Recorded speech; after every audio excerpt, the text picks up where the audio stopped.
Today we've got the full confirmed details on Skirk's gameplay, and now that everything is clear, yes, including that burst, we're breaking it down again with proper understanding. If you've seen our earlier video, you already know most of her basic mechanics, but this time we've got more clear info about her skill, burst, and her energy mechanic. So let's do this. Hey guys, it's Sam. Welcome back to Into You Gaming. I'm going to do a Welkin Moon giveaway at 2,000 subscribers, so don't forget to subscribe and help me out by watching this video till the end. I'm working on reaching the watch hour requirement, and even a few extra seconds from you makes a big difference. Let's get into it. Skirk's normal attack is a 5-hit combo using her Crystal Lance. It's pretty straightforward. When she charges, she throws the lance in a spinning motion, dealing damage to enemies in front of her. It costs stamina, like most charged attacks, but it's clean for dealing with lined-up targets. She can also perform a plunging attack, which deals area damage when she lands, along with damage to enemies in her path. Her basic attacks cover all the standard options. Now, let's get into her elemental skill.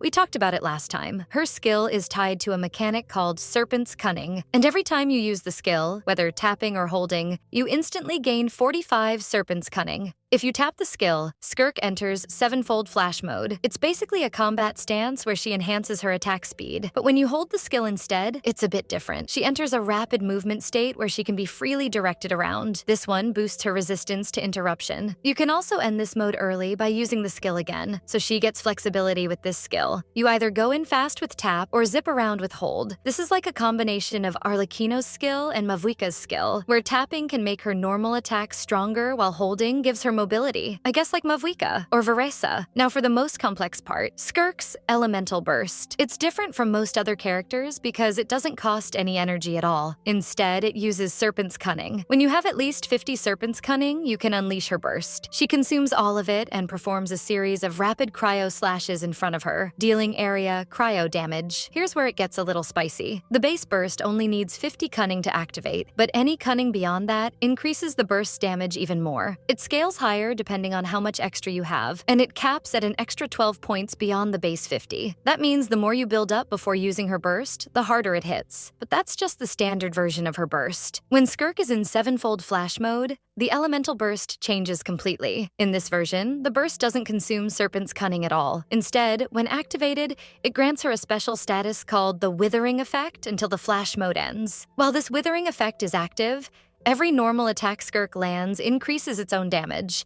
So basically, you want to stay aggressive and keep hitting enemies. Now, if you've absorbed Phantom Rifts before using this burst, the damage increases even more depending on how many rifts you absorbed. Each Phantom Rift adds bonus scaling to the stack, and you can stack this effect up to 10 times. Once you hit the max stack count, the effect goes away, but during that window, Skirk's normal attacks can deal insane damage, and all of it happens without spending energy, just Serpent's Cunning and timing your skill rotations. So how do these Phantom Rifts work? That's where her first passive comes in. Skirk can generate Phantom Rifts whenever her teammates trigger reactions like Freeze, Superconduct, Cryo Swirl, or Cryo Crystallize. These rifts appear near enemies, and she can absorb them in a few different ways: by landing a charged attack during Sevenfold Flash mode, by activating the special burst while in that mode, or just by using the hold version of her elemental skill. Every time she absorbs a rift, she gains more Serpent's Cunning. That helps her power up faster for her next burst or withering combo. There's also another passive that interacts with team composition. If Skirk is on the field with teammates who deal hydro or cryo damage excluding herself,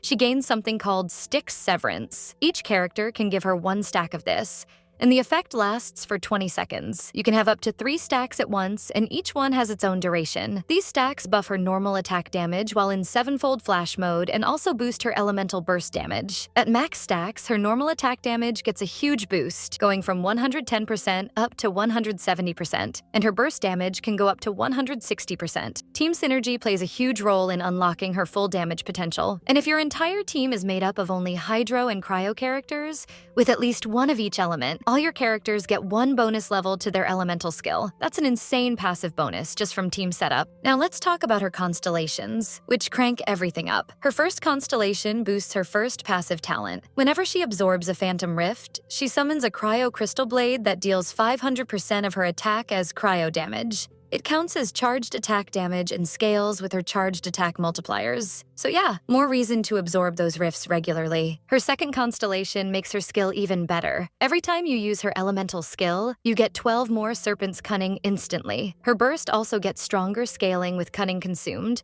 and her normal attacks during flash mode hit even harder. It's a big consistency boost. At Constellation 4, her second passive talent gets a buff. Every stack of Stick Severance now increases Skirk's attack even more, up to 50% attack per stack. That means more damage for her whole kit, especially if you're running Cryo Hydro Synergy. And then comes Constellation 6, which turns her into a Cryo monster. After she absorbs a Phantom Rift, she gains something called Sertology Edge. When she uses her burst, these stacks explode into Cryo hits that deal 600% of her attack. And while she's in sevenfold flash mode, hitting with her third or fifth normal attack triggers extra cryo slashes that scale with 200% of her attack. That's not all. If she takes a hit while these edge stacks are active, she gains damage reduction and triggers even more cryo follow-ups. Basically, at C6, she becomes a machine of cryo damage and survivability. Now, quickly about her signature weapon. At R1, it gives 608 base attack and 33.1% crit rate. After using an elemental skill, the equipping character gains 24% attack for 12 seconds. And if their energy is 0 during that time,